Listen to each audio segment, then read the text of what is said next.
You love them or hate them. This guy made over $1 million in 5. Meme coins make millionaires every month, whether you love them or hate them. This guy made over $1 million in 5 days. This guy turned $16,000 into 10 million. So that made me curious. Is it possible to predict the next big meme coin? Are there patterns that someone can spot to point to the next 100x? Or is all this some completely random gamble? Well, I've discovered something in my research. There are distinct patterns and rules to the meme coin game. Patterns that might just make you a fortune, and rules that protect you from rug pulls and scams. Now, just to be clear, this isn't financial advice. Meme coins, no matter how you approach them, they're pure degen gambling. But if you're sick like me, here's everything you need to know. Meme coins are pure psychology. In my research, an extremely clear pattern emerged. Meme coins are literally an assault on our psychology and our biases. The more psychological boxes a meme coin can check, the more likely the world is to purchase it. If the world is purchasing it and you were early, you get rich. It's that simple. So let's start with the name. There are thousands of meme coins named after dogs, Pepe, Elon Musk, anything memeable. And if you're a normal human being, your initial reaction to something like a Pepe that you put money into, you go, that's pretty stupid. If you're a crypto investor, your reaction is something like, that's pretty stupid. Can I make money off of it? At least we all agree that they're stupid, but it does make sense if you really think about these. A memeable name, by definition, is simple and understandable. The name Shiba Inu is attractive to millions of people because millions of people can look at the name Shiba and think, huh, funny looking dog. It's that simple. You don't need to think to understand the names of these popular coins. The name should embody some concept that is extremely easy to understand and extremely likable by the average person. Like, who doesn't like a Shiba Inu dog?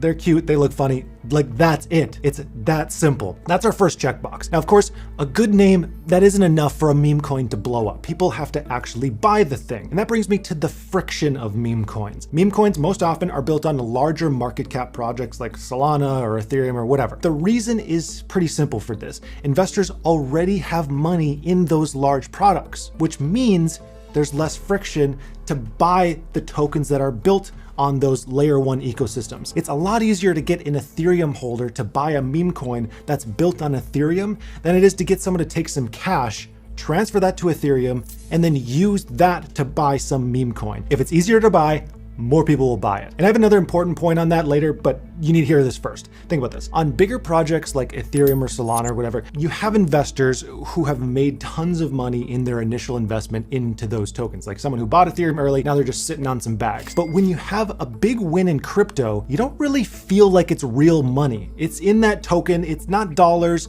it's not cash in your hand. And when you have money that doesn't feel like real money, think about this psychologically, you're more willing to spend it in dumb ways, like meme coins. So for example, if a product like internet computer pops off, you might want to start looking at meme coins associated with that layer 1.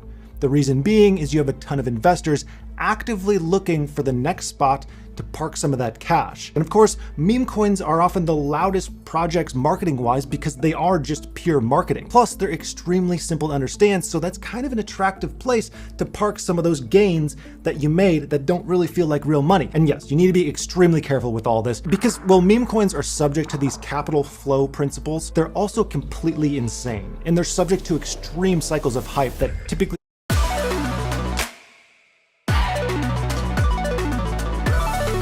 look like up, down, flat line, and then they just die forever. Some recover, but like most never do. So the question is why?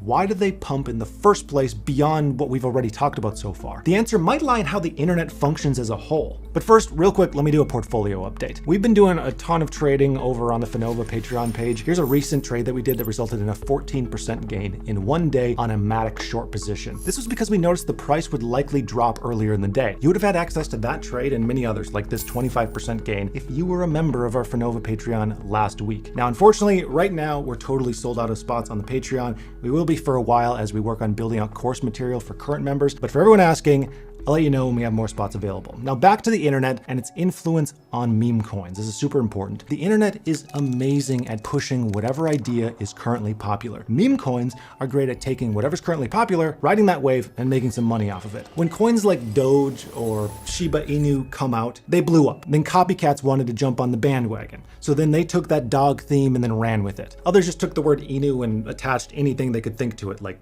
cock. cock inu. It's kind of funny. Then you have coins based on existing memes or ideas like Pepe or Jesus Coin, or coins based on anything that Elon does. Again, this is all fairly dumb, but it's actually tapping into something that's innately human, fad mentality. People love fads. If something's popular, people just flood to it. You see this all the time on social media, you know, those fancy cups that girls are just going nuts over at Target. Joe Rogan, ice baths, Yeezys, fads, they come and go. People can't get enough of them. For some reason, all of our brains are wired to bias towards thinking if something is popular, it has to be good. And meme coins are no different. Meme coins follow the same mentality, except they just directly monetize it.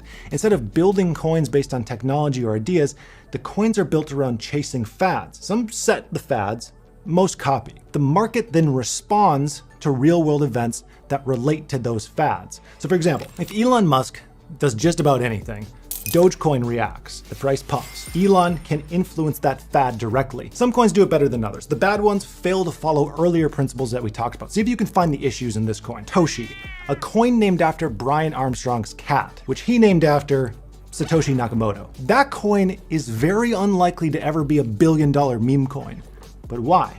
It's too complicated and too irrelevant. The name is named after a cat that a guy named because of another guy's name. In the meme coin world, that's way too much thinking. And he's not relevant enough. Brian Armstrong, he simply isn't famous enough for this coin to blow up as a result of him. Never underestimate the power of a strong narrative. Our psychology, we just can't get enough of a strong narrative. We're a storytelling species, we can't get enough of it. Perfect example of what can happen. Doge's price was completely flat for years until a perfect storm of narrative events not only brought it back to life, but propelled it into what it is today. And there are a few principles at play here that encapsulate the meme coin logic in its entirety. See if you can spot them. First, Elon Musk. He started tweeting about Doge. Then Reddit went crazy about it. Then Snoop Dogg and Gene Simmons started talking about Doge. Then Mark Cuban started using it as NBA games. And then after that, Coinbase listed it, and this caused this widespread market surge. This was a series of narrative events that resulted in one big mountain of Doge gains. That made a whole lot of people rich. But what actually happened here, like under the hood? Well, first, the narrative around Doge was resuscitated. Before Musk, Reddit, and the others, Doge was pretty quiet. The price reflected that. You know, it's pretty flatline. But when their combined narrative event got people on the fad, money started flowing back into Doge. Next, it was listed on Coinbase and other exchanges. This was huge. This was the moment. It checked a psychological box that almost no meme coins are ever able to check: legitimacy and credibility. As a result, people were extremely willing to invest. Not only that, it's even easier to buy that thing, so there's less friction. Anyone can get a Coinbase account and buy some stuff. They don't even have to worry about cold wallets, hot wallets, custody, things like that. Extremely easy to buy, extremely low friction. So many boxes are checked here. With meme coins, you're not trading commodities. You're trading popular fads and the narratives that drive them. The better you are at paying attention to the flow of these narratives, the psychology behind them, and the impact they have, the better you'll be at picking meme coins. It's crazy, it's risky, but there's some kind of actual logic and structure behind all of this. But that's not all you need to know. I realize there are two types of meme coins: community-driven coins and BS coins. Community-driven coins, they grow from some shared sense of humor, some kind of shared circumstance. Sometimes they develop a real utility as people, you know, hop into the project and then contribute to them. It's essentially people having fun, doing dumb stuff on the internet, and trying to make money. Like, what isn't to like about some community-oriented meme coin? Whatever, no harm. The BS coins, they're driven by people, often influencers, who they're acting behind the scenes to artificially hype up and pump the price before just selling it on everyone, getting a profit, like essentially a rug pull. There are usually warning signs for these BS coins. Coins like these are often majority held by a few potentially bad actors. For example, the meme coin PSYOP had 90% of its tokens held by one guy, its founder Ben.eth. If the coin is held by just a few wallets, run. Ideally, you want to sidestep BS coins and focus on just the community-driven ones. And that's not the only warning sign to look out for. Also look at token transactions. Are there a bunch of small transactions coming from one wallet? If so, they could be there just to artificially pump the transaction volume. Again, just don't even be there in the first place. Get out of there. Same goes for followers. These can easily be bought, so don't put much weight on them. Always use rug checker tools as well to second guess any of your decisions. These will look into smart contracts and liquidity to see if there's like anything suspicious going on. These scams work because people don't do those steps.